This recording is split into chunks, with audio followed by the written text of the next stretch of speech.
Salut, ici Maps et bienvenue à cette vidéo. Avant de vous dire, oui, mais moi, je n'irai pas au Salon du livre de l'Outaouais, cette vidéo est tout simplement un prétexte pour avoir lu beaucoup d'auteurs québécois et vous parler de beaucoup de livres québécois. Donc, ça n'a pas vraiment d'importance que j'ai fait cette vidéo-là pour ce concept-là. Si vous y allez, tant mieux. Et si vous n'y allez pas, ben, vous allez tout simplement entendre mes critiques et mes découvertes littéraires québécoises que j'ai faites dans le cadre du Salon du livre. C'est tout simplement une excuse comme une autre pour avoir lu autant de livres en si peu de temps. Donc, l'idée de mon concept est partie parce que le Salon du livre de l'Outaouais approchait. Il y a toujours des invités spéciaux, un président d'honneur, donc je me suis dit, bah, ça donne comme une excuse pour en apprendre un peu plus sur ces personnes-là. Et en regardant la liste des invités spéciaux, je me suis rendu compte que j'en avais pas lu beaucoup, que je n'en connaissais pas beaucoup. Donc je me suis dit, ben ça serait peut-être intéressant que je lise au moins un livre de chaque auteur, donc ça me ferait découvrir plusieurs auteurs. Lorsque j'ai eu cette idée-là, le défi me semblait quand même un petit peu gros, mais pas inatteignable. Donc il y avait le président d'honneur Stéphane Pissenac, les invités d'honneur, les invités spéciaux Catherine Bellemare, Marc Séguin, Éric Mathieu et Edem Ayoumé. En plus, il y avait une invitée d'honneur jeunesse, Stéphanie Lapointe. Donc, sur le coup, je me suis dit, bon, je ne connais pas Stéphane, Catherine, Edem, Marc et Éric, mais je connais déjà Stéphanie. Donc, sur 6 personnes, ben, j'avais lu l'ouvrage de Stéphanie Lapointe. En fait, je l'ai lu tout récemment, au début du mois de janvier, Fanny Cloutier. Donc, vous allez voir ma vidéo que j'ai faite en collaboration avec Signé Daphné. Puis, je parle en long et en large de ce livre-là. Donc, aujourd'hui, je vous en parlerai pas. Je me suis dit, bon, ben, ça me fait quand même 5 nouveaux ouvrages à ma collection québécoise, 5 nouveaux auteurs que je vais découvrir. Je me suis dit, pourquoi pas? Sauf que, à quelques jours, en fait pas quelques jours, en fait un mois avant le Salon du livre, ils ont rajouté des invités d'honneur. Donc là, je me suis dit, ben là, je peux pas faire une sélection. S'ils ont tant d'invités d'honneur, je vais tous lire ces invités d'honneur-là. Et le seul qui a été rajouté, que je connaissais déjà un petit peu, c'est Biz. J'ai lu Naufrage il y a quelques années déjà, vous allez voir ma critique. Et dans les auteurs qui ont été rajoutés, il y a Nicole Bordelot, Joanne Seymour, Virginia Pesce-Mapeo Bordelot, et c'est tout. Donc, ils ont rajouté 4 auteurs.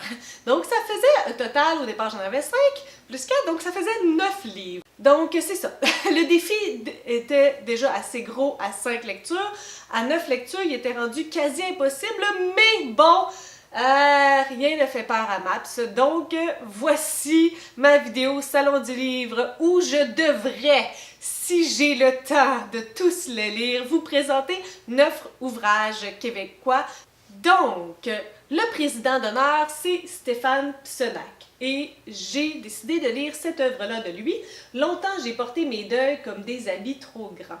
En fait, c'est de la poésie. Et si vous me connaissez un tout petit peu, Maps n'y connaît absolument à rien en poésie. Ce n'est pas un style qui m'approche, qui me parle au préalable. J'ai l'impression de ne pas comprendre toutes ces belles phrases lyriques, toutes ces figures de style.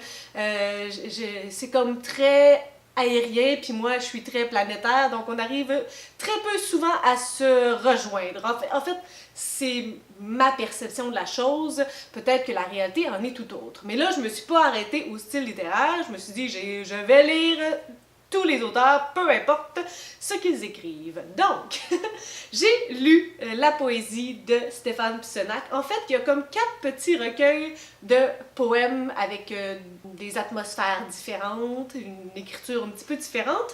Donc, le premier, c'est Marcher au milieu du tumulte. Après, on a Cicatrice des mauvais jours, Nulle part en ce lieu exact et L'appréhension de la clarté. Donc ça, c'est les 4 petits poèmes séparés dans ce livre-là. Je vous dirais que j'ai eu une expérience en croissance, en crescendo avec ce livre-là, parce que le premier poème, qui est tout petit en fait, c'est comme 2 pages, c'est comme un long bloc, puis je ne sais pas c'est quoi la bonne terminologie pour ça, mais ça m'a pas beaucoup parlé. C'était comme trop lyrique, trop métaphorique, je ne sais pas. J'ai pas tant accroché. Un petit peu la même chose pour Cicatrice des mauvais jours. Cicatrice des mauvais jours qui est par contre un petit peu plus aérée. Donc c'est intéressant. Je ne sais pas pourquoi ni comment, mais ça pourrait être intéressant d'en parler avec l'auteur. Donc il est peut-être aussi long que le premier, mais en fait peut-être un petit peu plus. Mais vraiment c'est tout le temps des quarts de page. Donc format intéressant qui est encourageant parce qu'on tourne les pages beaucoup plus rapidement lorsque c'est juste un quart d'écriture sur toute la page. Donc ça, c'était pour les 2 premiers poèmes. Par la suite, on a Nulle part en ce lieu exact et qui est en structure, en format plus commun, pour moi en tout cas. Je ne sais pas si c'est plus commun en poésie, mais pas de ponctuation, puis comme par phrase, par strophe. Donc, puis avec un côté un petit peu plus pragmatique, donc je comprenais un peu mieux les références qui étaient faites. Je sais pas si c'est parce que je me suis habituée à la plume d'auteur vu que j'étais rendue au 3e poème, mais là, je commençais à comprendre un peu ce qui se passait, puis à attraper certaines phrases, à attraper certaines citations que je commençais à apprécier. Donc là, ça s'en allait bien, pour moi, là, pour une non-initiée de la poésie. Et pour finir, il y a eu le 4e qui est ici. L'appréhension de la clarté. Et encore là, ben, ça m'a beaucoup parlé. Je pense d'ailleurs que c'est probablement celui-là où que j'ai le plus capté de phrases, de citations, que ça m'a plus parlé, que je me suis sentie interpellée. Donc au final, mon expérience avec cette poésie-là a été ascendante et elle a été positive à la fin. J'ai ressorti de ce livre-là sereine, agréablement surprise et j'ai eu l'impression d'avoir ouvert une nouvelle porte. Donc là, je vous ai pas vraiment dit de quoi ça parle, mais de la poésie, je trouve ça difficile à exprimer comme le résumé, puis ça parle de deuil. Je sais qu'il y a eu un certain temps pendant lequel Stéphane n'a pas écrit, donc celui-là, c'était comme son comeback. Donc, il en parle un petit peu de ça, puis si je vous lis le 4e de couverture, peut-être ça va vous aider, je sais pas, tu sais. Je ne suis plus au centre d'aucun univers, personne n'attend mon prochain livre, je sais maintenant que la mort n'est pas d'actualité. Il y a dans le détachement une lucidité rassurante, des moments qui confèrent presque à la grâce, si près qu'on peut la sentir. Cela me suffit, ce théâtre d'ombre à l'intérieur de soi. Par la suite, j'ai lu de Edem Ayoume, Les pieds sales. Donc, j'ai lu le 4e de couverture, puis sur le coup, j'ai pas ressenti quelque chose de spécial. Donc, on va suivre le personnage d'Askia, qui est un garçon, et il se pose beaucoup de questions par rapport à son père. Lui, de ce qu'on en comprend, est un immigrant illégal, donc des faux papiers pour travailler, une fausse carte d'identité. Mais l'élément déclencheur de ce livre-là, c'est la rencontre d'Askia avec Olia. Donc, Olia, lorsqu'elle est dans son taxi à Askia, lui dit « Ah, mais vous me faites penser à Sidi Ben Silla, qui était son père à Askia. » Donc ça déboule un peu de tout ça et ils vont se rencontrer à plusieurs reprises. Elle va essayer de lui montrer les photos qu'elle a prises de son père à lui. Puis lui, il se pose beaucoup de questions sur qui était son père. Les gens semblent l'avoir vu à plusieurs endroits, mais lui, il cherche à se trouver, il cherche à comprendre qui était cette personne. En même temps, on ne sait jamais si c'est vraiment de lui que les gens parlent, parce qu'il semblerait qu'il ressemblait peut-être à plusieurs personnes. Donc, il y a comme tout un flou un peu autour de ça. Je ne sais pas comment vous dire à quel point j'ai plongé dans ce livre-là et je ne me l'explique pas vraiment. J'ai commencé à lire, puis j'ai tout de suite été intriguée par Askia, par Olia, qui est comme vraiment mystérieuse un peu. L'auteur nous amène toujours à des endroits où je pensais pas qu'on allait aller, où j'avais même pas, l'idée m'avait pas effleuré l'esprit. Il y a certains événements qui reviennent un peu en boucle, mais toujours de plus en plus poussés. Puis j'ai trouvé ça vraiment intéressant parce qu'on revient toujours avec cette dimension-là, mais on s'y attend jamais. L'écriture, elle est claire, fluide, agréable, l'atmosphère, elle est particulière. C'est comme un voyage intérieur avec lui. J'ai de la difficulté à mettre les mots pour vous expliquer comment j'ai été happée par ce livre-là. J'ai eu des pincements au cœur, parfois je voyais la fin, puis finalement c'était pas ça. Je ne sais pas comment vous dire que j'ai été bouleversée par ce livre-là à certains moments donnés, et je ne sais pas pourquoi. J'avais l'impression de mélanger des éléments du livre Un monde mort comme la lune de Michel Jean avec ce livre-là. Les deux personnages féminins, elle qui est Bia et ici qui est Olia. Donc, je ne sais pas. Je ne croyais pas être sujette nécessairement à un livre comme ça, où que l'action était quand même pas tant présente. J'ai l'impression que c'était comme une action circulaire un peu, de vivre et de suivre Askia, puis un petit peu Olia.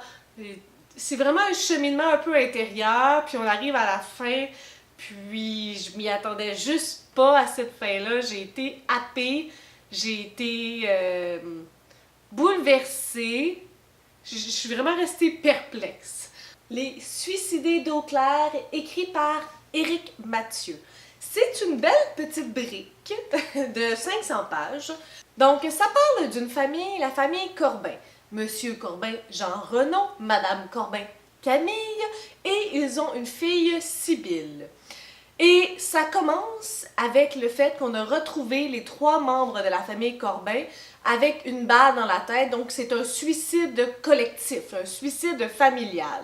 On part avec ce gros dans la face et on va retourner un petit peu dans le temps.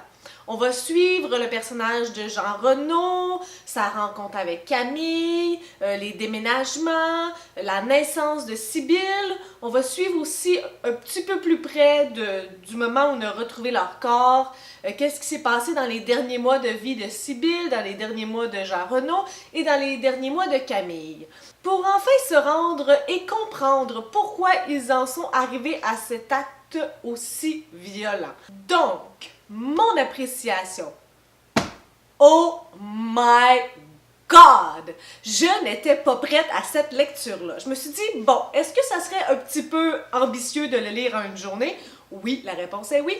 Mais, croyez-le ou non, demandez à mon chum, et il était là, je l'ai lu. J'ai commencé genre à 10h du matin, puis je l'ai fini genre à 10h du soir. J'ai pris des pauses d'entre-temps. Merci de vous inquiéter de ma santé mentale et physique. Je l'ai lu en une journée. Pourquoi? Parce que je l'ai pas lu, je l'ai vécu. Et c'est là que je m'en suis rendu compte, parce que j'ai lu comme 300 pages vraiment rapidement, puis après je suis allée faire l'épicerie, puis c'est comme si là je revenais sur le monde, comme si j'avais été là imprégnée, emboutie par le livre. J'ai été complètement happée par cette histoire-là. Premièrement, les personnages. Les personnages, ils sont très imparfaits, mais on les apprécie quand même. Ils ont des grosses difficultés, ça va pas super bien, puis ils tombent dans des genres de cercles vicieux où il y a comme personne qui les aide, il y a personne qui veut les aider, ou à peine, puis eux, là, ils voient plus là, le bon côté des choses, ils voient plus comment s'en sortir. On tombe dans la déchéance avec chaque personnage. On les comprend, on les vit, on les suit, on a du malheur, on vit de la tristesse. On est vraiment en symbiose avec les personnages. Peu importe lequel personnage qu'on suit, et ils ne sont pas tous sympathiques. Le Camille est assez étrange, la maman Corbin, là, est assez égocentrique. On se rend compte aussi qu'elle a été aussi très manipulatrice dans ses relations, puis elle est pas blanche comme neige. Je veux pas vous dévoiler les punchs, mais ils sont pas là, parfaits, là, puis ils sont pas nécessairement sympathiques, mais peu importe, on les suit. Puis la structure de l'histoire. Donc c'est vraiment intéressant parce qu'on commence avec le dénouement. Mais on ne sait pas exactement pourquoi. T'sais, on se pose vraiment la question, c'était quoi l'élément qui a fait en sorte qu'il décide de passer à cet acte-là, là, qui est très violent, c'est un terme à la vie tout ça. Là. Donc on se dit, ils devaient être les trois dans une détresse immense. Et lorsqu'on les suit, parfois il y a des éléments qu'on se dit, ah, est-ce que c'est réel ou c'est fictif? Est-ce que c'est vraiment arrivé ou c'est des hallucinations? Puis il y a un personnage qui a des hallucinations violentes, là. Je vous le dis, à quelques moments, j'ai fait comme « Oh my God! C'est quoi qui s'est passé là? » Je pouvais pas croire que c'était vraiment arrivé. Puis là, tout d'un coup, OK, non, c'est pas ça. C'est une hallucination. Mais au fur et à mesure, là, le personnage est vraiment pris dans ses hallucinations. On n'arrive plus à distinguer le vrai du faux, tout comme lui. Donc, cet aspect-là est vraiment bien fait. Puis on n'est pas tant au courant des dates. On sait quand est-ce qu'ils sont morts. Je pense que c'est le 22 décembre, en tout cas, qu'il y a quelqu'un qui s'en est rendu compte. Mais lorsqu'on repart dans le temps, parfois on a des dates, mais pas tout le temps. Fait qu'on devient comme, OK, mais là, c'est-tu là? Il reste combien de temps? Puis c'est sûrement voulu là, par l'auteur. Donc on est un peu comme temporellement, spatio-temporellement, un peu confus, comme les personnages. C'est quand même un livre avec une ambiance assez noire parce que c'est trois personnages qui vivent avec des grandes difficultés, de la grande détresse psychologique. C'est pas Jojo et c'est noir, donc tu sais, ça va toujours de pire en pire.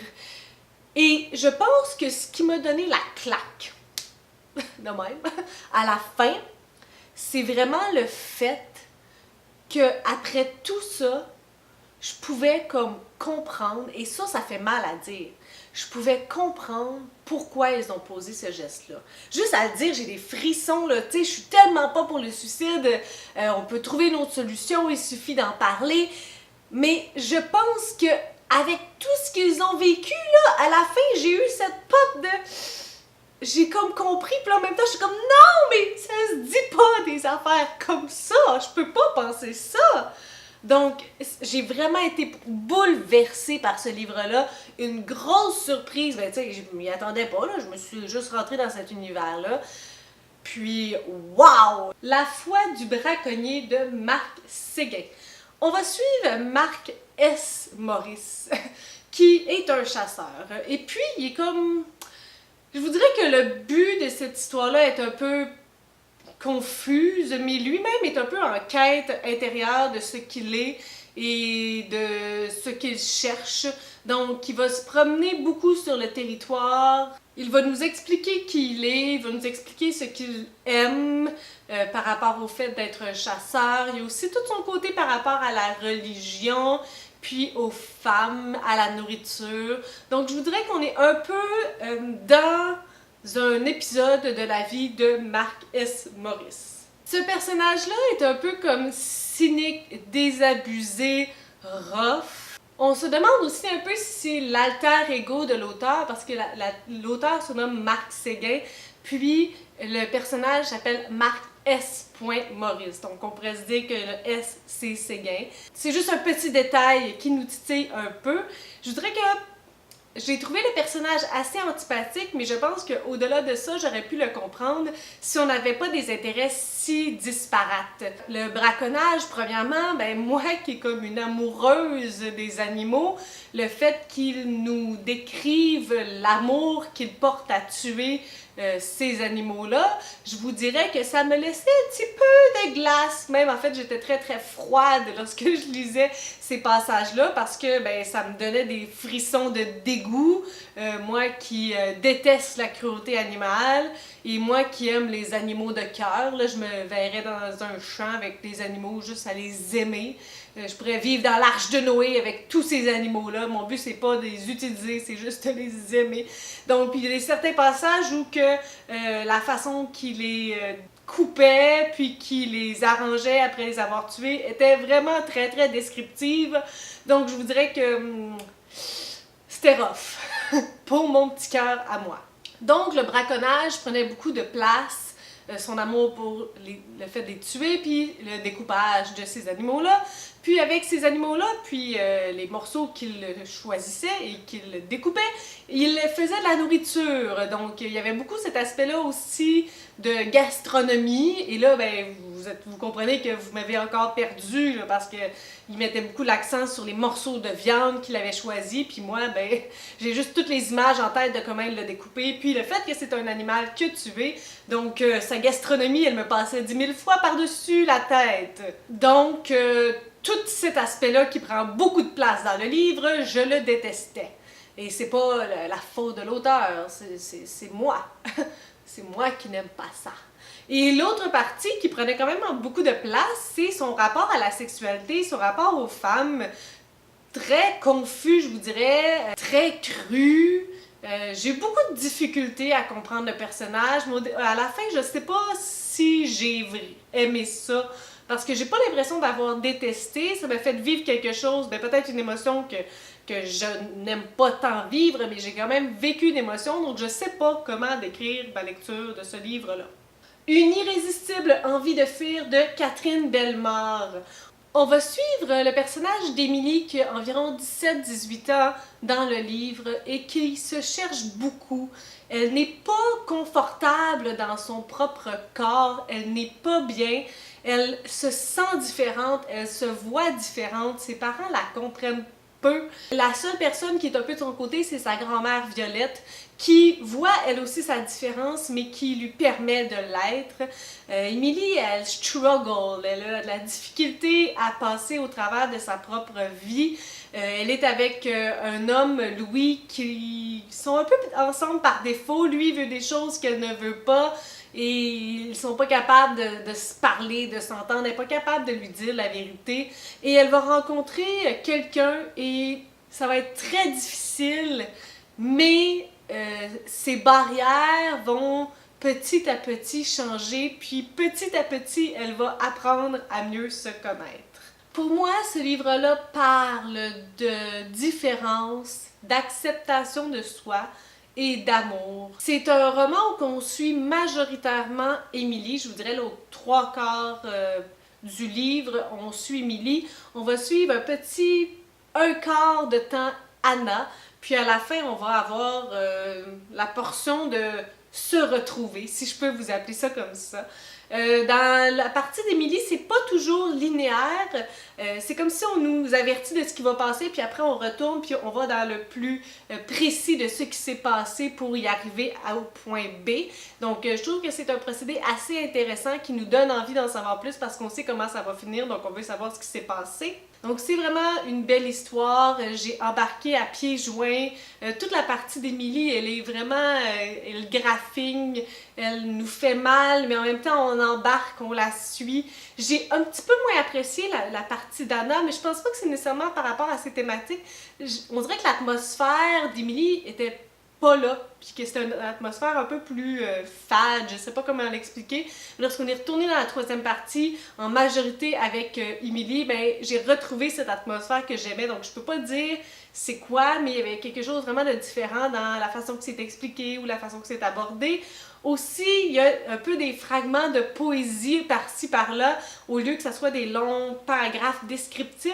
L'auteur y est allé de passages poétiques qui nous expliquent malgré tout qu'est-ce qui se passe. Je dirais que moi, je suis un petit peu moins fan de poésie parce que ça demande plus de compréhension, puis je suis pas très forte dans les analogies puis les métaphores, mais malgré tout, ça ne m'a pas dérangé, ça n'a pas bousculé ma lecture. Raisin et l'homme perdu de Joanne Seymour. En fait, je sais pas si on dit raisin ou rinzin. Je sais pas. Je trouve que ça fait un peu particulier raisin, mais bon, on va l'appeler comme ça parce que je ne sais pas mieux. C'est en fait un roman policier. Là, je semble surprise et j'étais surprise, mais je n'avais pas lu le 4e de couverture. Donc, c'est ça la surprise qui s'est passée. C'est l'histoire de Raisin et son collègue Luc, qui sont un duo d'enquêteurs assez particulier, mais ils ont comme les forces et les faiblesses de l'autre. Donc, ils se complètent assez bien. Et ils vont enquêter sur deux situations assez particulières. Un ancien prêtre déchu, c'est quoi, défroqué qu'on dit, qui est installé avec des lanières de cuir, puis en signe de croix. puis un homme, ben juste un tronc qu'ils vont trouver avec des particularités assez spéciales, et malgré tout, ces deux enquêtes-là vont sembler avoir quelque chose de commun, mais quoi? Donc ça va être une enquête assez intéressante. J'ai apprécié de rencontrer les personnages, Raisin qui est l'enquêteur principal et son collègue Luc, qui sont deux personnages imparfaits mais qu'on adore, qui sont très humains. Donc un gros plus pour les personnages. Moi qui n'ai pas une grande fan de romans policiers, j'ai apprécié, j'ai embarqué, ça allait vite, c'était intéressant, c'était captivant. Et la fin, mon Dieu, je m'y attendais pas tant que ça. Et je sais qu'il y a une suite, donc possiblement que je la lirai. En fait, ça m'intéresse beaucoup parce que j'ai beaucoup apprécié. Donc, un gros bravo, un gros super, un gros oui pour ce livre-là de Joanne Seymour. Zénitude et double espresso de Nicole Bordelot. On s'en va complètement ailleurs avec de la pleine conscience. Là, je vous dirais que j'étais un peu dans un marathon pour lire tous mes ouvrages avant le Salon du Livre et pour ma vidéo. Donc, je vous dirais que c'est pas le meilleur moment pour lire un livre de pleine conscience, particulièrement parce que, ben, il y a des trucs, donc comme placez-vous ainsi, puis fermez vos yeux, puis respirez de cette façon-là. Puis moi, j'étais comme, non, je n'ai pas le temps, je veux lire. Donc, je vous dirais qu'il est préférable de s'asseoir confortablement et de lire tranquillement un livre comme ça et de ne pas être à la presse. C'est pas le bon moment, c'est pas la bonne mindset, là, la bonne mentalité pour lire un livre comme ça. C'est intéressant parce qu'il y a des pans de vie de l'auteure Nicole Bordelot. Il y a aussi des petites histoires où elle nous illustre, nous explique des choses et des trucs et astuces sur la méditation, sur le yoga. Et c'est très humble dans le sens qu'elle nous explique à maintes reprises que malgré que ça soit des actes simples, ce ne sont pas des actes faciles et que même après des années d'exercice, ben c'est pas plus facile pour elle et ce ne l'était pas au départ non plus. Donc ça donne un peu foi en tout ceci. Finalement, Ours bleu de Virginia P.C. Matteo Bordelot. Donc, c'est l'histoire de Victoria qui veut aller à la recherche de ses racines, une quête identitaire intérieure avec son conjoint Daniel. Donc, elle va retourner à la baie James, là où il a grandi avec son peuple cri, avec ses ancêtres. Elle ne les connaît pas tous. Il y a certaines personnes qu'elle a vues il y a très très longtemps. Elle se pose beaucoup de questions sur son origine, sur son identité, sur ses racines, sur son mélange identitaire. Donc ça va être sa quête à elle. Dans le livre, il y a une alternance entre le présent qui est 2004 et le passé qui est 1960. Donc ça, c'est intéressant d'avoir les deux points de vue d'aujourd'hui, la recherche identitaire qu'elle fait et dans le temps, certains éléments qu'elle avait vécus qui ont été importants ou comment elle vivait sa vie. Donc, c'est assez intéressant. Je voudrais qu'au départ, c'était laborieux parce qu'il y a beaucoup de personnages, mais il y a beaucoup de personnes qu'elle va rencontrer qui ont un lien avec sa famille, qui est la grande-tante, le grand-oncle, la cousine de... Puis là, j'étais assez mélangée. Puis pour une raison quelconque, j'avais l'impression qu'il y avait plusieurs narrateurs au départ et que c'était pas tout le temps Victoria au présent et au passé. Je sais pas. Ben en fait, je pense que je sais pourquoi. La raison qui m'a mise un peu... qui fait en sorte que je tombe dans cette mentalité-là, c'est qu'au début des chapitres, il y a des noms de personnes. Donc, France et Joseph, Small, Daniel. Donc, au début, c'est beaucoup de noms de personnes, donc je me disais, ah ben, on est en train de suivre ces personnes-là, et j'ai été vraiment confuse. Malgré tout, il y a deux parties à ce petit livre-là, et la deuxième partie, j'ai trouvé que c'était beaucoup plus facile parce que ça mettait beaucoup l'accent sur Victoria et Daniel, plus que, ben oui, il y a encore toute la recherche de sa famille, puis une quête identitaire et autre chose, mais c'était beaucoup plus concentré sur eux, donc c'était plus facile pour moi de comprendre où ça allait, puis de comprendre qui était qui, puis c'était moins ratissé large, donc c'était plus facile pour moi. Je vous dirais qu'il y a quelque chose au milieu qui m'a assez surprise, un élément assez fort malgré tout, et un peu pour contrebalancer ça, ben, il y a un élément à la fin qui était pas prévisible, mais vraiment une atmosphère tout au long du livre par rapport à un personnage que je ne veux pas dévoiler parce que ça dévoilerait ça, mais je voudrais que j'avais un petit... il y avait des répliques par rapport à ce personnage, il y avait quelque chose d'un peu particulier qui faisait en sorte que j'étais un peu sceptique, un peu méfiante, et finalement à la fin, j'ai eu un peu raison. Donc... je peux pas vous dire que ça a été nécessairement un grand coup de cœur, mais j'ai apprécié ma lecture et mon immersion dans le peuple cri. Donc, finalement, je n'ai pas lu 9 livres, j'en ai lu 8, parce que sur les 10 auteurs invités d'honneur au Salon du livre de l'Outaouais, eh bien, j'en avais déjà lu 2, Biz et Stéphanie Lapointe. Donc, vu que j'étais vraiment en manque de temps, j'ai décidé de me concentrer sur les 8 autres auteurs que je ne connaissais point. J'espère que vous avez apprécié cette vidéo qui, ma foi, doit être terriblement longue. Si vous avez remarqué, j'ai changé de vêtements au fur et à mesure parce que ce n'était pas toute la même journée. J'ai une mémoire de poisson rouge, je ne pouvais me souvenir de tout ça.